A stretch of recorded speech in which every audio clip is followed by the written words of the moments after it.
What's up mga idol? Ito. Once again, nandito naman tayo mga idol sa pag-i-scout. So magandang umaga po sa inyo. Kasama natin si Butiti at saka si Chong. So ito yung aming uling paghanap na ating idol vlog. So meron pong vlog si Butiti. Pwede nyo na lang panoorin nyo, no? Ang kanyang vlog ngayon dito. So meron kasing bahay dyan. Kanyang pinuntahan. So tayo hindi na tayo nag-behind.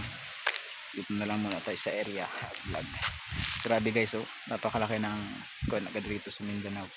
Improvement. Ito dati guys, napapanood nyo sa mga vlog ko na nagmumotor ako. Ito yung area na yun na rough road. Pero ngayon, oh, tingnan naman. Kahit kabukiran, sementado, no? Grabe ang ganda ng ng Mindanao. Talagang kahit bukid sa kanila nasisiminto agad, no? Yung nakagandahan dito sa lugar na to. Tingnan naman.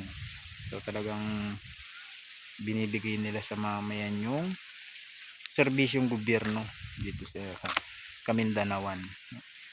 So dito lang ako nakakita sa Mindanao yung mga ganito na kahit bukid is talagang ginagawa nilang semento yung mga daanan para sa transportation ng mga tao papunta sa syudad, no? So ito po ay napakalayo sa Kabihasnan, ilang kilometro siguro ito galing sa highway, no?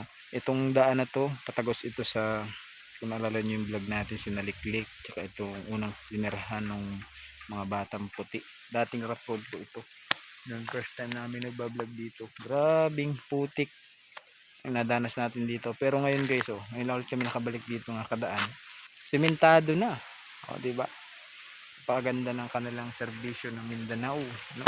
Congrats sa mga taga Mindanao kasi hindi kayo napapabayaan.